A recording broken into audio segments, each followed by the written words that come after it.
Hier, alors que j'étais dans un deuil, le deuil d'un frère de notre église ici, il est mort à 32 ans. Je causais avec lui avant qu'il ne parte. Et Dieu m'a dit, tu dois aller prêcher à son deuil. Je suis allé dans son deuil. Et pendant que j'attendais notre tour, parce qu'il y avait des familles qui devaient pleurer leurs enfants, et puis d'autres, et puis c'était notre tour. Et pendant que j'attendais, Dieu m'a parlé.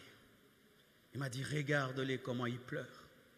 Regarde comment on enterre et on enterre, on enterre. Et puis il m'a dit, Marcelo, quand vous, les pasteurs, vous ne faites que préparer vos fidèles à devenir riches, à se marier, à avoir des enfants, vous êtes comme des écoles qui ne préparent pas les enfants aux examens d'État. Si tu vas dans une école, on te prépare à tous les examens, sauf à l'examen d'État. Cette école a échoué. Et j'ai dit, c'est quoi l'examen d'État? Il m'a dit, la mort. La mort nous ravit l'argent. La mort nous ravit nos femmes. La mort nous ravit nos enfants. La mort nous ravit nos maisons. La mort nous ravit notre gloire. Mais pourquoi vous ne préparez pas les chrétiens à ce qui va les ravir toutes choses? Il m'a dit, vous avez peur de les préparer à la chose qui leur prendra tout. La mort te prendra ton diplôme. La mort te prendra l'Europe, te prendra ta femme, tes enfants. Il m'a dit, parle de l'éternité. Parle de l'éternité. Parce que c'est l'éternité qui engendre les meilleurs chrétiens. Vous savez, l'islam enseigne beaucoup l'eschatologie, la leur. Lorsqu'ils veulent endoctriner quelqu'un à mourir pour Allah, on lui parle du paradis. Et si l'Église ne parle pas du paradis, il n'y aura pas des martyrs. Car c'est l'eschatologie qui engendre les martyrs. Des hommes qui sont prêts à donner leur vie pour l'au-delà. La deuxième chose qu'il m'a dite, pendant que je prêchais, j'ai vu des frères qui pleuraient tellement.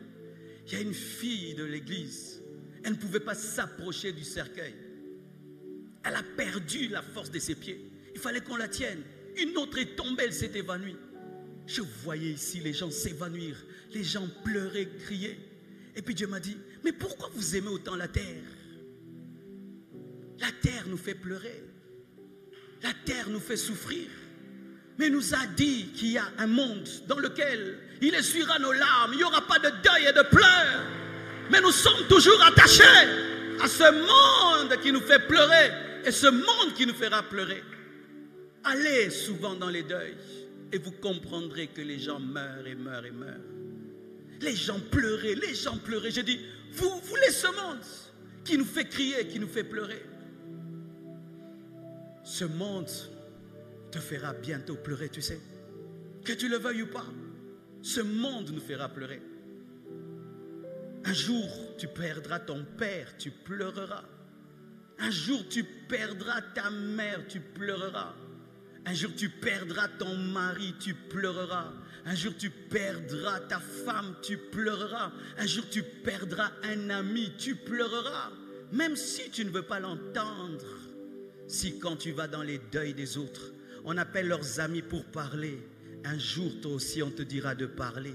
Si tu vas dans les deuils des autres, on appelle des enfants pour parler.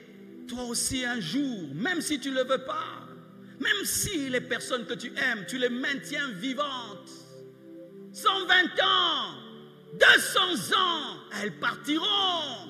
Elles partiront. Et d'ailleurs, si tu veux maintenir vivant quelqu'un que tu aimes, qui a 120 ans.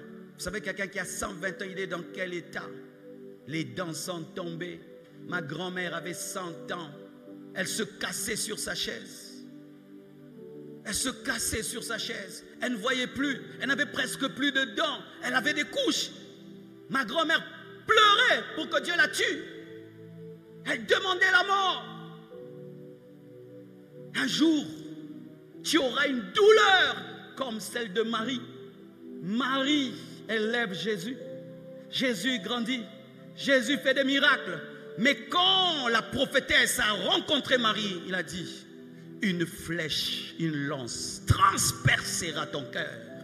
Et un jour, Marie est là, devant la croix. Enlevons que Jésus est Dieu. C'était son enfant. Elle a porté Jésus 9 mois. Ton enfant est sur une croix, en train d'agoniser. Tu ne peux rien faire. Cet enfant qui est né d'elle l'a fait pleurer.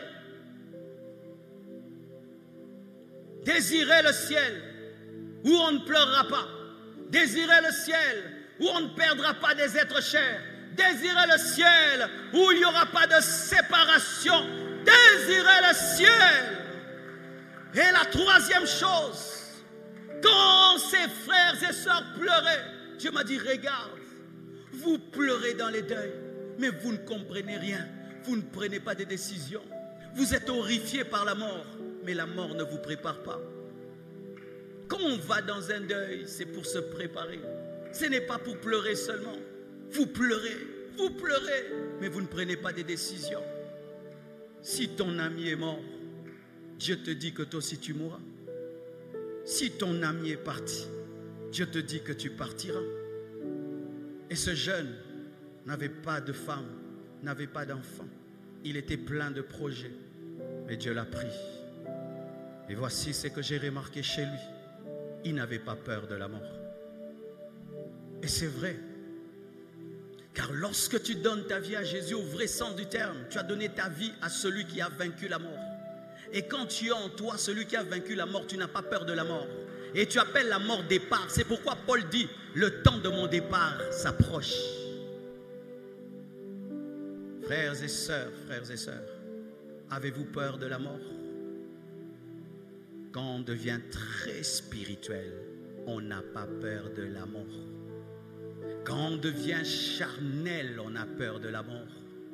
Paul écrivait des lettres sur son départ. Jésus annonçait son départ. Et vous savez, ceux qui souffrent lorsque un saint homme de Dieu, une sainte femme de Dieu meurt, ce n'est pas lui, ce sont ceux qui restent parce qu'ils ne comprennent pas ce qui est arrivé. Mais lui qui vit cela ne souffre pas.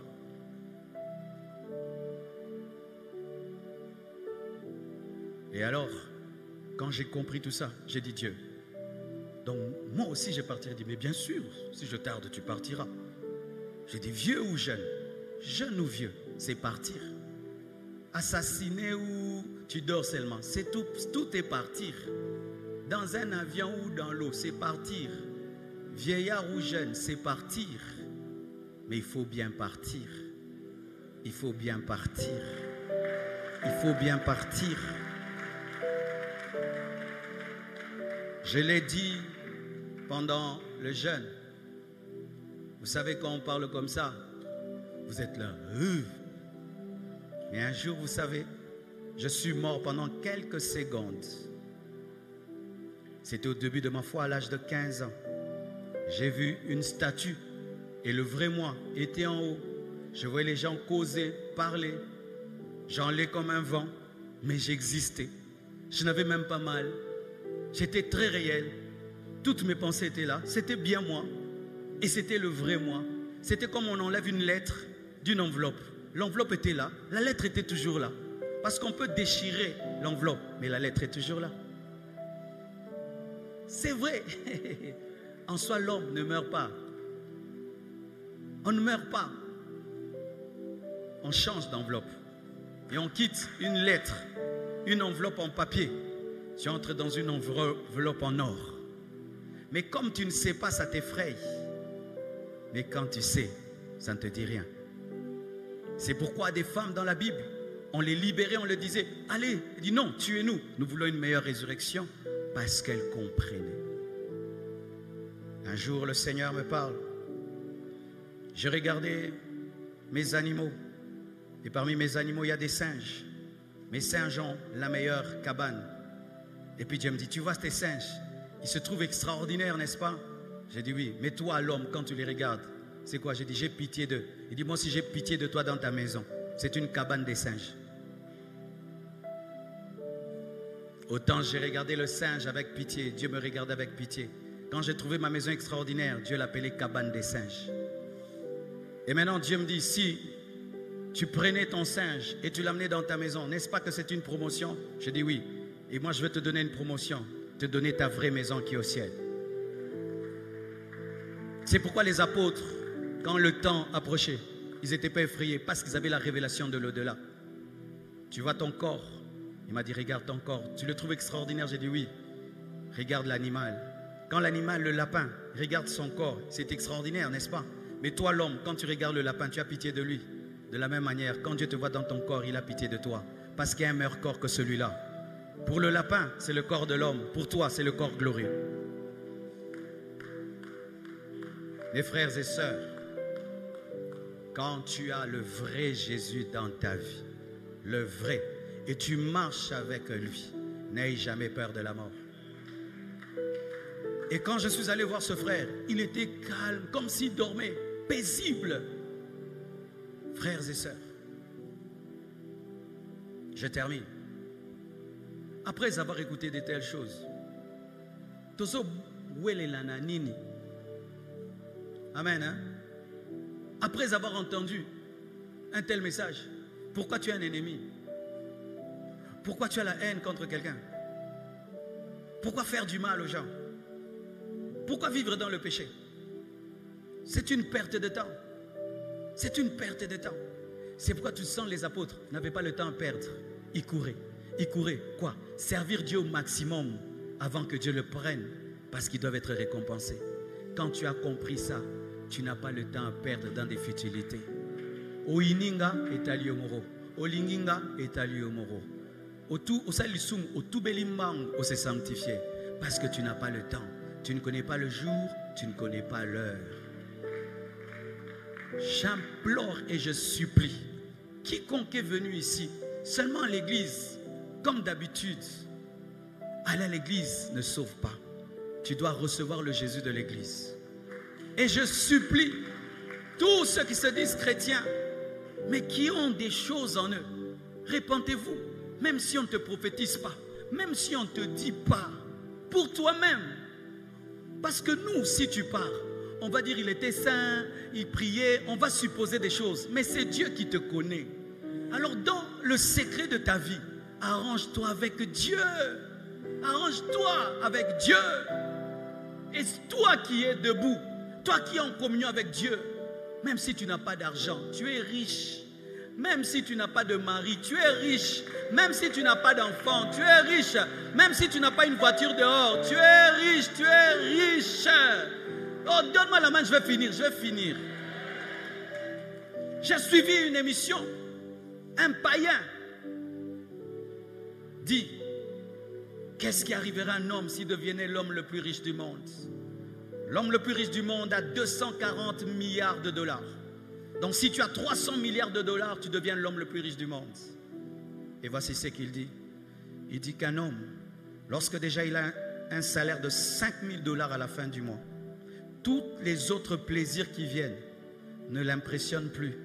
Parce que l'homme, après 5 000, il ne trouve plus rien de nouveau. C'est pourquoi des fois vous ne comprenez pas les riches.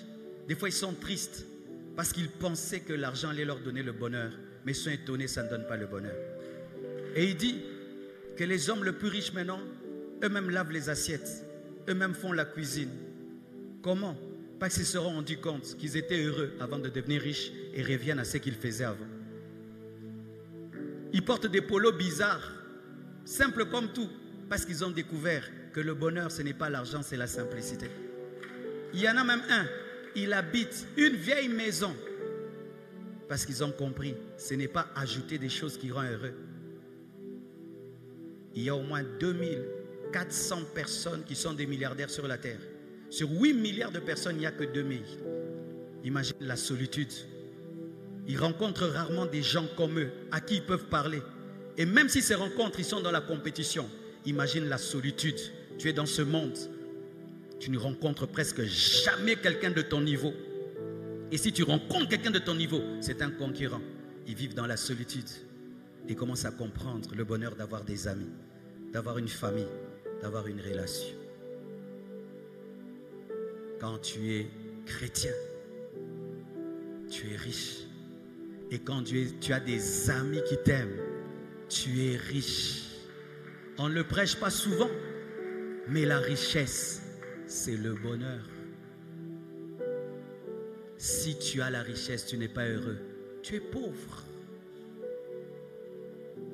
Un homme heureux est plus riche qu'un milliardaire qui est malheureux.